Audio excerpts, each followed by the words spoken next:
inform the woman of her rights, the males also know that they can't go wrong there. So it works both ways. You have to impart knowledge to both for them to understand. Somebody has to stand when other people are sitting. Somebody has to speak up when everyone else is quiet. This is our new initiative rulebook, Kuch Kanuni Charche. Hello and welcome to Rabbi Rashi Foundation. We have Shikha Mehra, advocate and legal consultant with Mehra and Company. Shikha is impaneled for Delhi High Court Legal Aid Middle Income for Labour and Service Panel. आपका बहुत बहुत स्वागत है शिखा. Thank you. शिखा, आप हमें अपने बारे में शॉर्ट में बताइए and also elaborate on the Domestic Violence Act 2005. Over to you. I'm Shikha Mehra. I'm a practicing lawyer in Delhi. There is a lot that can be said about domestic violence. It is something which we can say that it is something which has recently become a topic of discussion amongst everybody. We all know it's been prevalent since a very long time in our country. And in spite of the laws and regulations and everything in force, there are still cases that are coming up and happening. It is something that happens across the economical standing or the educational standing a family or a person might have. To understand what domestic violence is, one need to understand what is domestic. So anybody who's part of the family comes under that forum. Now you could be related by blood, you could be related by marriage, you could be just living together. Now something as live-in would also be considered as sharing the house domestically. It need not just be marriage. Then once you understand who comes in this forum, you can realize and understand what violence can mean. There can be different type of violence that can happen on a person. And it is not necessary the person who is being subjected to the violence goes and raises his or her voice. It can be somebody else also who feels that there is something wrong that is happening in the household. They can go and complain. Now, the type of abuses that can happen in domestic violence can be a physical abuse, which is very easy to understand that somebody is hitting somebody, maar diya ya dhakka de diya ya koi injury ho gayi, anything of that nature, bodily injury जिसको हम कहते हैं, या फिर sexual abuse भी हो सकता है. किसी को उस तरीके से डराना धमकाना. It could be just verbal कि कुछ गलत बोल दिया या किसी के सामने कुछ गलत बोल दिया, या फिर इमोशनल अब्यूज या धमकी देना कि किसी क्लोज रिलेटिव को या उसको हम हार्म कर देंगे. And specially this includes when it relates to child that you've not been able to conceive or you've not had a son or something like that. It all comes under this. Another thing which not many people are aware of, something called economic abuse also. So for example, if a woman owns a property and the husband, now domestic violence can come from anybody. It could be the husband, it could be the relatives, it could be anybody. Now if they don't let her use that property which belongs to her, or they sell the property without her consent, or as a small thing, for example, there are एक घर में बहुत सामान है, तुम किसी को कोई चीज यूज नहीं करने देते जिसपे उसका हक बनता है. That also comes under this category or under this head. So you cannot deprive anybody also.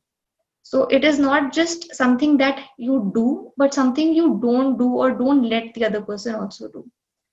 So all these are different facets that of abuse that can be understood. Now once you realize that you want to make a complaint, or somebody in good faith wants to make a complaint, you go to a protection officer, which is available in every district. You can even go to the magistrate, which is somebody who sits in the court, who presides over the court, who adjudicates matters.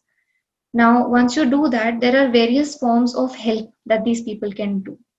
They can give you medical assistance, they can give you legal assistance, and once you make a complaint, it is their duty to dispose the matter, that is to end the matter, to adjudicate the matter within 60 days from the date. And one has to decide, the person who's adjudicating, whether a counseling session is good and that would solve a problem. If they think that it should not be, the proceeding should not happen in public, but it should be an in-camera proceeding, which means only the parties involved should be in court and rest everybody should leave the courtroom, then that can also be done. Now once the complaint is made, it is mandatory for the first hearing to take place within 3 days. So it is not something that you can file a complaint and it lingers on and on. So it has to be taken up in 3 days, disposed in 60 days. And if there is an appeal that has to be filed, then that also is done in a time bound manner. Now, a magistrate, while passing orders, can pass various kind of orders for the help and protection and well-being of the person against whom the wrong has been done. Now, there's something called a compensation order. That is very normal. The compensation or the loss for the mental trauma, emotional trauma, the injuries, anything that can come under this head. Then there can be a custody order, wherein if there was a child involved who's less than 18, and where the child will go, who will have the custody of the child, who will get the visiting rights, everything would be included in this order. And there can be monetary compensation, which is loss of earning that happens, or the medical loss that has happened during the time frame of the proceeding, as well as when the violence happened. Now there's something called a residence order. Now, talking in terms of if the person aggrieved is a woman, now the court can order that the lady would be provided a place of residence in the house where she was, and the court can restrict the husband, that is the respondent herein, or the family of the person not to come in that particular area she is residing in, or completely give her a separate place of her own. If another place is given, the rent could be paid for that. So it helps the woman to get some space for herself. And the husband is not even allowed to encroach off where she works. They can't come in. Nobody can threat her. Apart from that, there can be protection orders that nobody would harm her or her family members. And the most important thing is that even if she is not in the household when this violence happened, but they were supposed to be living, and that violence has continued to happen, then she can still complain. It is not that if they started living separately, so if that person comes in or does something, if it's a recurring thing, then there's again, you can go up to the court. Shikha, tell us about sexual harassment of women at workplace, Prevention, Prohibition, Redressal Act 2013. Why is it an important milestone in India's workplace laws? What does it address to? Over to you. Our constitution provides us with certain articles which protects our rights. So there are few articles which are very important in our constitution, Article 14, 15, 21, which have a involvement in this question here. That is, everybody has equal rights. They have right to, seek employment, the liberty to take their profession forward, to live a normal life. Now, sexual harassment at workplace was something which started because of a initiative of an NGO. It started with guidelines that first came into being, and then this act came into force. Now, the idea of this act coming into force was to not just provide a safe environment while a person or a woman here per se is in her place of work, but even things which get extended out of work. Now, for example, if she is going out of the office to run an errand, which is off the workplace, for example, it could be collecting a file, delivering some reports, it could be anything.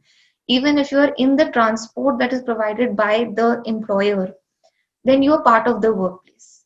So the idea of getting this act into place is so that women are protected at all times. Now, what does sexual harassment mean? So sexual harassment not necessarily means something which is physical. You don't have to touch a person to harass a person sexually. Now there are certain nuances that come in here. Now there are people, not like everybody has equal right to work, as I just said, and so a woman also has the right to apply to a workplace as a man does. So there is bound to be both genders working in the same enclosed area. And there are certain rules that have to be set up so that there is no hanky-panky to say that happens. It is important to educate women as well as men that there are these rights that women have. They have to be careful. They don't have to encroach them. Now, it could just be, a touch on the shoulder. It could just be a gesture. It could be verbal. It could be non-verbal.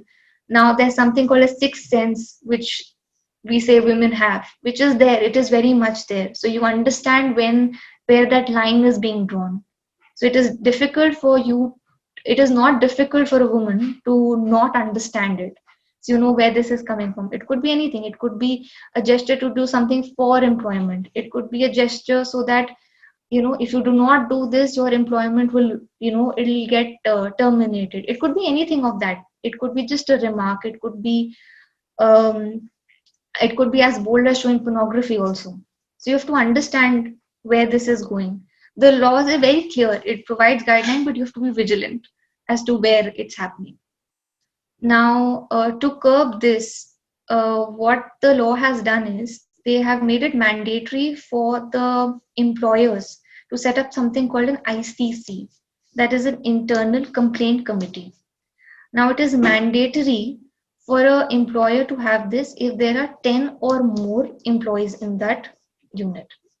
The chairman of the ICC has to be a woman, because you can't be a man and then sit in that position, because then it defeats the purpose. So you can't have a student body committee which is run by a teacher. It defeats what you want to do there.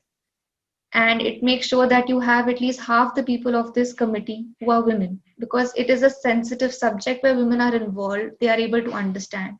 It is the duty of the employer to get on board somebody who has the knowledge and legal awareness of what they are doing. Now, there are certain places where there are not, they do not meet the requirement of 10 employees. Now, in that case, it is not that you have nowhere to go and complain. There's something called a district officer that is there in each district. Now, the district officer comes in force when the complaint is against the employer or where there are less than 10 people employed. Otherwise, also you can go directly to an officer. It is not necessary for you to go to your ICC only.